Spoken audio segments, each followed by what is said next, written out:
water everything down so we don't have to deal with the things that are difficult. And the movie is very moving and very, very emotional. And I appreciate the fact that there was a piece in there on first responders. So thank you.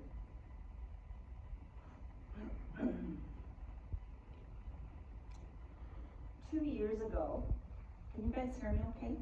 Yeah. Over here. 2 years ago, I attended a meet and greet event here in Calgary. And I was standing amongst 3 or 4 other people who were there attending. And those people were having a discussion about what they did for a living. And eventually the conversation came around to me. And I explained that I was a retired RCMP officer.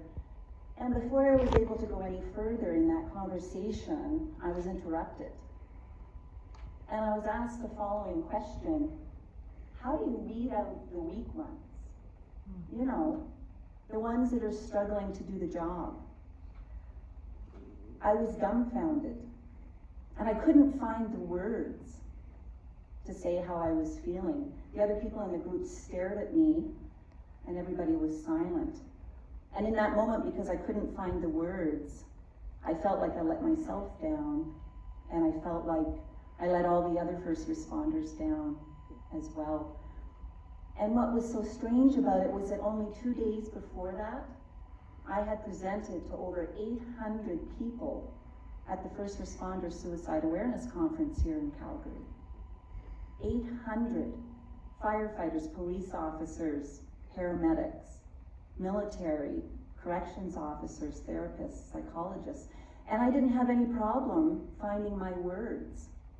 In fact, I spoke to them about the fact that as first responders, we need to look at ourselves as extraordinary people living extraordinary lives, and not extraordinary because we're better than anyone, but extraordinary because we're different.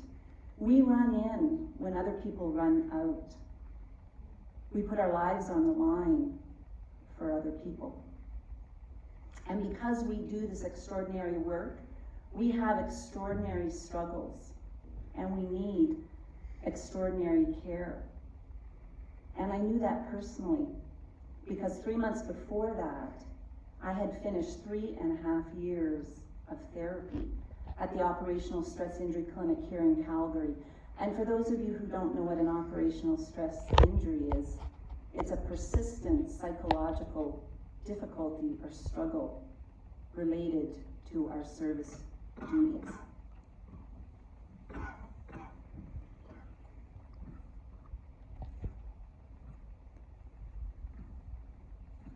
That diagnosis of PTSD left me absolutely stunned. And I was stunned because I didn't realize I was struggling. I was stunned because I didn't realize that women can get PTSD. And I was stunned because I didn't know that my normal wasn't normal. You see, for 14 years, every morning when I woke up, in my mind's eye, I saw the most beautiful brown eyes with the longest eyelashes.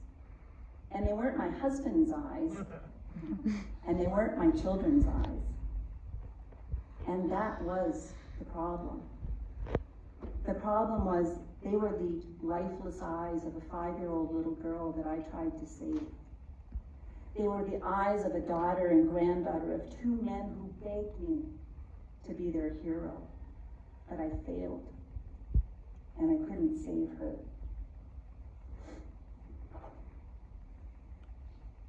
Did you know that that is just one call out of the hundreds, if not thousands, that I attended to over my 25 years as a police officer? It sat with all the other traumas, the violence, the deaths, the sexual assaults, the abuse. The not so pleasant parts of life that impact people, the not so pleasant parts of society that people don't want to think about. Those visions and flashbacks and the crippling anxiety, they were like sirens calling out to me, telling me that I needed help. problem was I didn't know how to listen. I recognize the sirens that signal other people need help, but I don't recognize my own. Did you know that in North America, in an average year, over 250 million 911 calls come in? In the United States, that works out to about 600,000 911 calls a day.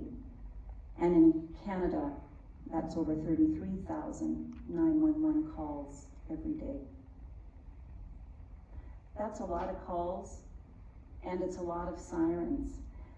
And I wonder, when you hear one of those sirens, what do you think? What does it mean to you? How do you feel? How do you respond? Well, if you're driving down the highway too fast, and you look in your rearview mirror, and you go, that's for me. But if you're in your home and somebody has broken into it, that siren means that help is on the way. Or if you're trapped inside a vehicle and you can't get out, it means that rescue is imminent. Sirens mean many things to many people, but do you ever think about what a siren means to a first responder responding to a call? Do you ever wonder what we think, what we're feeling, what we're thinking about while we're en route and those sirens are blaring? And why does it matter? And why should you care? Well, today I'm hoping to show you and remind you that we are human and we're not invincible. I want to give you a glimpse into our first responder world. So I want to take you on a call with me. I want you to see what it's really like, because behind every siren is a first responder, and behind every first responder is a story. So I'd like you to have a seat right next to me in my police vehicle, in the front passenger side. I'm all alone. It's nighttime, I'm on patrol, and in the RCMP it was very common for us to work alone, especially if we were in a rural area. But I don't know you're with me. You're going to be sitting and watching and listening. Just as you're about ready to buckle your seatbelt, the police radio crackles. Bravo 33, go ahead, I respond. Yes, we have an overturned vehicle with serious injuries and a possible fatality. 10-4, I respond again.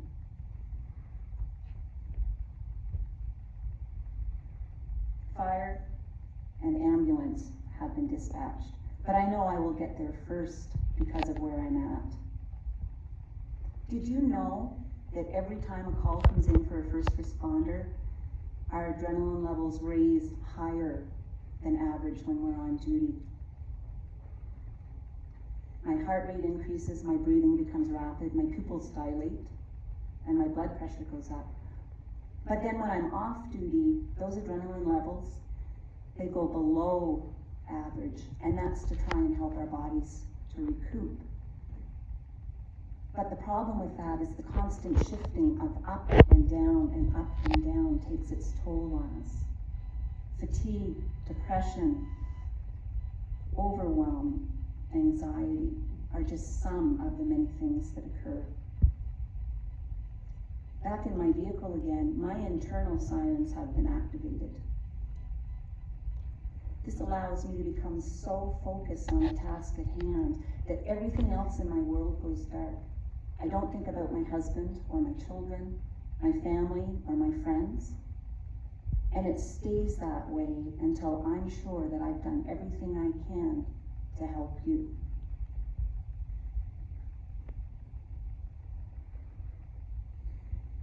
The next thing I have to do is I actually have to make a decision about using my emergency equipment. And if I decide to activate that emergency equipment, then I take on the personal responsibility of going to a call at a high rate of speed. And on this particular call, I decide it's necessary, and then I have to start thinking about everything that goes with that. It's nighttime, so it's driving in the dark. Animals jumping out onto the road, panicked drivers slamming their brakes on when I come up behind them. And high beam lights blinding me as I proceed. Imagine that you're sitting next to me watching me do this. I'm driving my car, I'm talking on the police radio, I'm giving updates, I'm listening to updates, and I'm preparing myself mentally for what I may find when I arrive at that call. And all the while, the siren is screaming in the background. We arrive on the scene, and as predicted, I'm the first one there. Imagine that you saw an upside-down Jeep in a ditch with its roof collapsed. The injured driver is laying on the road, and two teenage girls are screaming that their friend is trapped inside. You hurry and you grab onto the door handle to jump out and help, but then you look over at me and realize I'm not moving, just for a second or two. What you don't realize is that I'm assessing the scene. There's dangers everywhere. Broken glass, jagged metal, noxious fumes. The accident happened on a curve on the roadway. I get out of the vehicle and you watch as I grab onto the injured driver and try to pull him to the side of the road. At that same instant, a car comes flying around the corner, almost hitting me and the injured man. You panicked and felt your body shaking, your heartbeat increased, but you watched as I continued to do my job as if nothing had happened. Did you know that we want to come home at the end of our shifts? We accept the fact that there's risks. We accept the fact there's a possibility we may not actually make it home, but we want to come home. I wanted to come home. We face so many challenges on the job. Harmful substances, infectious diseases, assaults, accidents, death, falling, slipping, tripping, overexertion. And as a police officer, we have a whole other layer of risk, just due to the nature of our jobs. I have been spit on, bitten, scratched, kicked, punched, had my hair pulled, my face slammed into the ground, amongst other things, and I'm one of the lucky ones. And all of that, everything impacts us. It impacts our mental health, it impacts our physical health, and it impacts the well-being of our family and our friends who support us. We're back at the scene again. Imagine me leaving the man at the side of the road, and as I walk away, I catch the alcohol reeking from his breath. And imagine the anger you would feel if you knew this was just another senseless, impaired driving accident. You listened as the girls, still in shock, yelled at me to save their friends. And you watched as I laid down in the ditch and put my arm into the vehicle, only to realize the vehicle was filled with mud. You watched as I clawed and tried to find something, any sign of her, squeezing and wanting to find a finger, which I found, and I pulled and I tugged and I screamed because I wanted her to live. You covered your ears to drown out the sobs, and you closed your eyes so as not to see, but I didn't have that choice because I had a job to do. I can't pull away from the screams of heartbreak or the feel of death. Did you know that our senses are accosted when we arrive on a scene? The sights, the sounds, the smells, tastes, touch. It exploits what we know to be normal and okay. And imagine how you would feel if you walked into a dark room and suddenly somebody turned on a bright light and you couldn't cover your eyes or close them. Or you went to a rock concert and the music was so loud that it hurt, but you couldn't cover your ears. Touching something that turns your stomach, but you can't pull your hand away. Or smelling the worst smell ever, and you can't plug your nose. Your mind and your body want to protect you. Turning away, pulling away, and covering. Your eyes are all protective responses to keep you safe, but I had to ignore those responses. We must ignore those responses if we're able to do our jobs.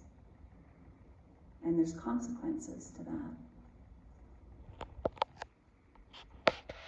Back at the scene, you watch as the other first responders arrive, and we work together to pull the girl out of the wreck. We are too late, and her life is over at just 17 years of age. You watched her friends fall to the ground as I tried to console them. Imagine getting into the car with me and those girls. How would you feel? What would you think? What would you say to them? Imagine arriving at the hospital and having to call the parents, telling them there'd been a bad accident and we needed them there right away. Imagine the waiting. Imagine watching them as they come in the door, panicked and frantic, looking for their children, knowing that you would be the one to break their hearts forever. Telling one set that their daughter had died, telling the other set that their son was the driver. Imagine the weight of the grief in that room, in that moment. Did you know that to cope, we ignore and push aside and shelve our emotions? The plan is to deal with them when it's convenient. And we have to do that to do our jobs, but the problem is convenient never comes. We don't have the time. Call after call after call piles up.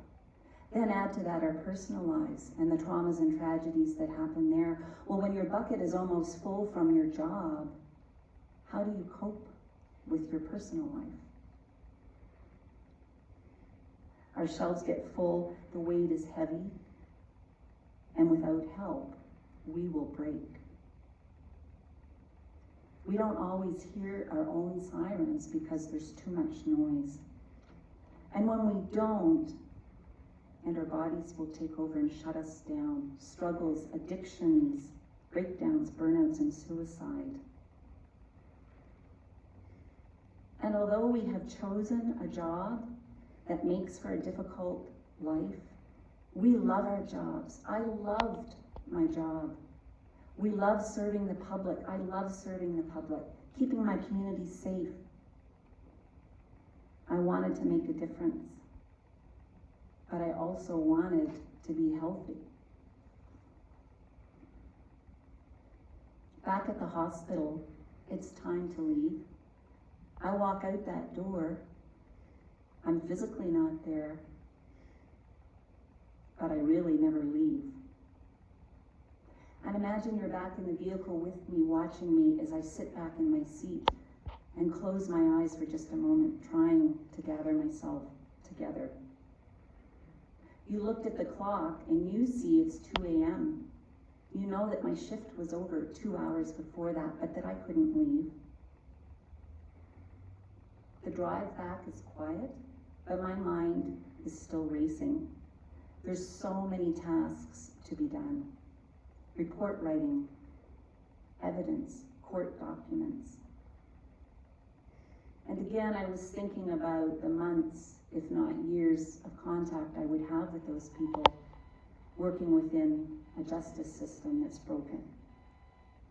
Once again, I would also be that person that reminded that family of the worst day of their lives. Back in the parking lot, you get out of the vehicle and get into yours, and you watch me walk back into the office.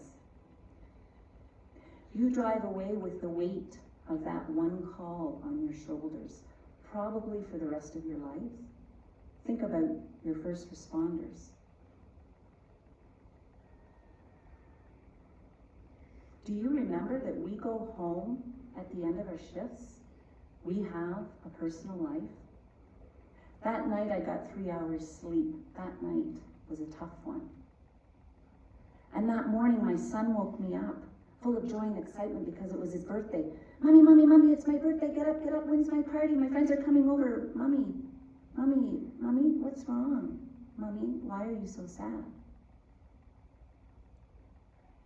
I was exhausted physically and emotionally, and I couldn't help but think of the girl that wasn't going to have any more birthdays, and I couldn't help think of the girl whose family wasn't going to have any more celebrations. But I had to be there for my son, for the rest of my family, and for myself.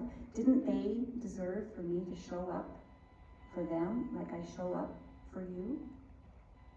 So once again, I stuffed and shelved that trauma. Another internal siren telling me I needed rest and recuperation. Peace and quiet was muffled. I had no idea that not taking that time, I was injuring myself, and there would be serious consequences for that. So I want you to remember that that was one call, and I watered that call down for you folks. One call out of the hundreds that I dealt with, that first responders deal with, sometimes on a daily basis. And I hope it's given you a glimpse into our world. Helps you to understand why we struggle, why I struggle. I took you on that call because we need help changing the narrative surrounding first responders. The stigma that says that asking for help is a sign of weakness. Let's go back to that meet and greet. To say I was dumbfounded is an understatement. And standing amongst the guests, I was thinking, weak ones, how could she say that? Why is she thinking that way? And furthermore, how did she know that I wasn't one of those weak ones? So I tried to make sense of her logic. At what point does a first responder become weak? If they struggle after 10 fatal car accidents or 11? If they struggle after the deaths of 2 abused children or 3? If weak is defined by struggling with trauma and tragedy, I don't want to be strong. I would prefer to be human. And I think our communities would prefer for our first responders to maintain their humanity. We need to change the narrative from tough to human, shelving and stuffing feelings to expressing them, from pushing through no matter what to asking for help, from weeding out the weak ones to maintaining our humanity. I took you on that one call, not to traumatize you, but to remind you that we are human too. Not only do we need to give ourselves permission to be human, but communities need to remember that we are human. We're more than just our jobs. We feel, we love, we laugh, we cry, we have families, and we struggle. And why does this matter? And why should you care? Because we need your help. I'm asking you to activate your sirens and to come to our rescue.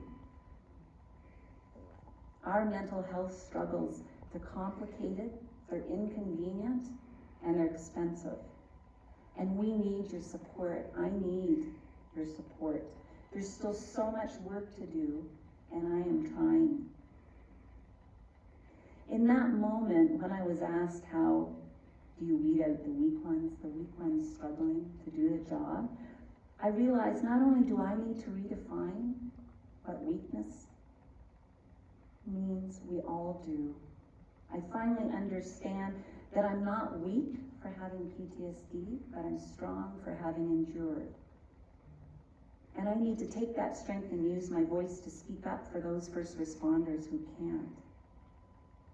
And I need you to be concerned. I need you to ask, who is looking after the people that are looking after us?